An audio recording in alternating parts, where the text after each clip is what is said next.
Buvo laikai, kai didžiausia grėsmė namuose buvo ne liga ir ne badas. Ji kabėjo lubose, švietė ir žmonių manymų lėtai naikino kūną.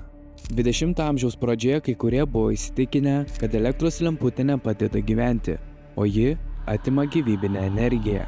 Tai ne mitas, tai buvo tikra baimė. Šiandien mes bijome mėlynos šviesos iš telefonų ekranų, bet prieš daugiau nei 100 metų žmonės paniškai bijojo paprastos lemputės. Kai elektra pradėjo skverbtis į namus, ji atnešė ne tik patogumą, bet ir chaosą.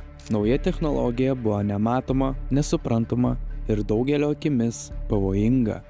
Taip gimė keistas reiškinys, kurį laikraščiai ir net kai kurie medikai pavadino elektros dieta. Kas buvo elektros dieta? Elektros dieta nebuvo mitybos planas. Tai buvo gyvenimo būdas paremtas viena idėja. Kuo mažiau elektros, tuo sveikesnis kūnas. Buvo tikima, kad elektrinė šviesa trikdo miegą, išbalansuoja virškinimą, silpnina kraujotaką ir net išdegina gyvybinę energiją. Kai kurie publikacijų autoriai tvirtino, kad elektrinė šviesa gali išdeginti žmogaus gyvybinę energiją, o kiti tiesiog įspėjo, jog vaikai augantys šviesiuose kambariuose neauga sveikai. Metaliniai skydai ir išjungti jungikliai.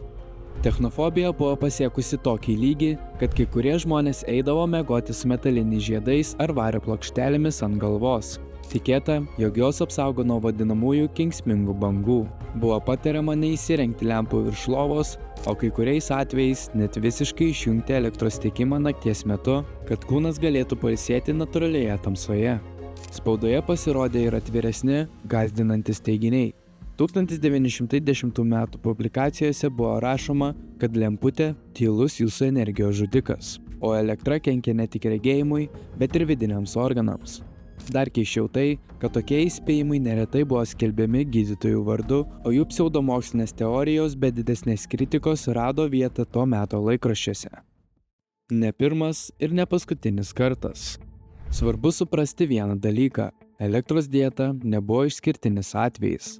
Iki tol visuomenė jau buvo bijojusi telegrafo signalų, esą dirginančių nervus, geležinkelių, kurie išderina vidaus organus dėl per didelio greičio, ir netrašomųjų mašinėlių, kurios neva alina protą.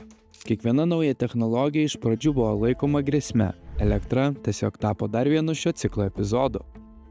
Kodėl tai svarbu šiandien? Šiandien mums tai skamba juokingai, bet tuo metu žmonės nuoširdžiai bijojo.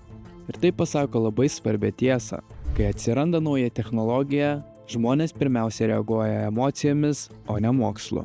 Lygiai taip pat, kaip šiandien diskutuojame apie ekranų poveikį smegenims, dirbtinį intelektą, 5G signalus ar per daug technologijų. Pabaigai, citata iš 1905 m. laikraščio The Portsmouth Telegraph puikiai atspindi to meto nuotaikas. Kai šviesa sklinda ne iš žvakės, o iš vielos, žmogaus siela nebejaučia poilsio. Romantizuota baimė, pasipriešinimas modernybei ir technologija, kuri šiandien be diskusijų apšviečia mūsų gyvenimą. Jei jums patinka tokios technologijų ir mokslo istorijos, paspauskite patinka ir prenumeruokite technaujienos.lt kanalą. Parašykite komentaruose, ar jūsų manymu šiandien mes bijome naujų technologijų taip pat, kaip 20 amžiaus pradžioje bijota elektros lemputės. O jei domina, kaip elektra iš baimės tapo kasdienybė, verta peržiūrėti video, kas išrado elektrą. 6 mokslininkai, kuriems turime būti dėkingi. Tai istorija apie žmones, kurie pakeitė pasaulį ir padėjo pamatus technologijoms, be kurių šiandien neįsivaizduojame gyvenimo. Ačiū ir iki.